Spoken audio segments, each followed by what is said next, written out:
ici, franchement, le monde bouge, le DLR évolue.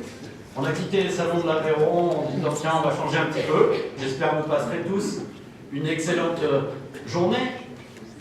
Bon, on a tous souhaité une bonne conjoncture depuis les subprimes et c'est reparti depuis l'année dernière. Donc on n'est pas malheureux, je vois plutôt des sourires dans la salle. Donc moi je suis très heureux d'animer cette journée métier dans une année 2017 qui me fait penser un peu à 2007 pour ceux qui l'ont connu. Journée des métiers 2017 où nous recevons à peu près 200 professionnels dans une ambiance de reprise économique quand même qui est installée maintenant avec des gens optimistes sur leur volume d'affaires. C'est un autre problème quant au niveau des prix mais on y travaille. Nous avons reçu cette année des spécialistes de la digitalisation, du big data. D'ailleurs c'est extrêmement impressionnant de voir que nous traitons aujourd'hui de sujets dont on ne parlait absolument pas, ne serait-ce qu'il y a encore 2 ans et demi, 3 ans de ça. La question de la transformation numérique est beaucoup plus importante que la question de la conjoncture. Le vrai sujet, c'est la transformation des entreprises, parce qu'aujourd'hui, on fait face à une vague d'innovation qui est colossale, qui est celle du numérique, de l'intelligence artificielle, de toutes ces technologies qui sont en train de changer l'économie, qui sont en train de changer la distribution, qui sont en train de changer la location, qui vont faire en sorte d'ailleurs qu'à mon avis, la distribution et la location sont deux ensembles qui vont se fondre, qui vont devenir fongibles. Et donc, l'argent qui est généré, on va dire, par la bonne conjoncture, il doit être investi. C'est pour ça que la période actuelle, c'est vraiment une fenêtre de tir, c'est une fenêtre d'opportunité. La conjoncture, elle peut être piégeante si on s'endort, et elle peut être une fantastique opportunité si elle est utilisée pour investir à bon escient. Deux grandes nouveautés ces dernières années. C'est très rapide, ça s'est passé dans les 4 à 5 dernières années. La première chose qui s'est passée, c'est l'arrivée de nouveaux algorithmes. La deuxième chose qui s'est produite, c'est la mise à disposition de capacités de calcul complètement exceptionnelles et fantastiques. Le big data et l'intelligence artificielle sont aujourd'hui en train de révolutionner la technologie et ça apporte plein de nouvelles opportunités qui n'étaient juste pas envisageables jusqu'à présent. En matière de reconnaissance d'images, par exemple, on peut commencer à détecter de façon automatisée à l'aide de drones des anomalies dans le matériel. En matière de bots, on peut avoir des agents conversationnels qui peuvent répondre à des interrogations des employés puis leur apporter des informations en temps réel.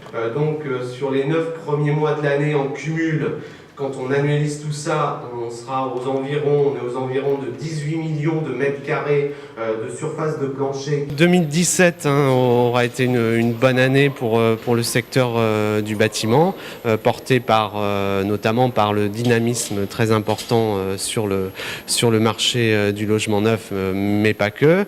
Donc on aura recréé également de l'emploi salarié dans le secteur, ce qui n'était pas intervenu quand même depuis plusieurs années.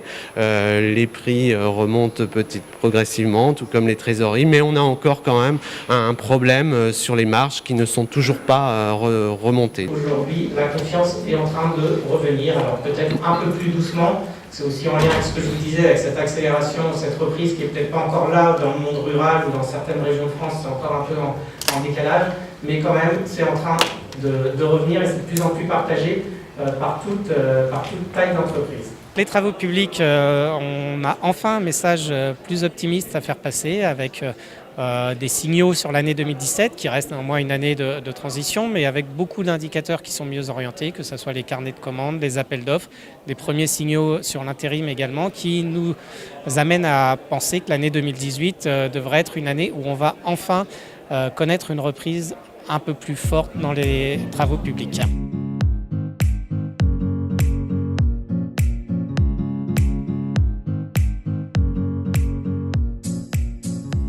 Nous avons fait du benchmarking puisque nous avons fait aussi intervenir des professionnels de la location d'autres secteurs dans l'automobile.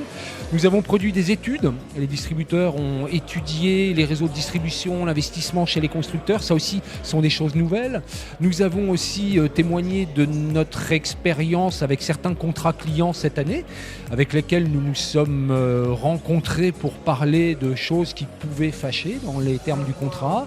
Et ceci va donner d'ailleurs lieu à des communications dans les jours qui viennent. Notre branche, elle a 3 métiers, c'est un peu sa particularité, mais qui tourne autour en fait des grandes infrastructures infrastructure linéaire. Les grandes lignes de notre stratégie après des années d'investissement qui ont été fortement réduits du fait de la crise depuis les années 2009-2010, on va dire. On a réorienté notre stratégie matérielle vers notre cœur de métier, ce qui ouvre des portes effectivement auprès des loueurs pour aller prendre une part de marché et compenser notre désengagement sur ce qu'on a estimé être moins stratégique dans nos matériels et sur lequel on pense que les PME qui interviennent sur ces marchés-là sont capables de compenser.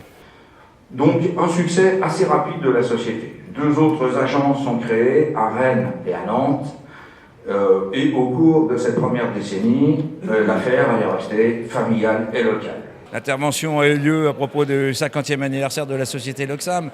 Donc j'ai fait une présentation en fonction de chacune des décennies pour montrer comment évoluait l'entreprise Loxam, de façon à ce que puisse rebondir après sur des éléments clés. 50 ans d'innovation, 50 ans de service.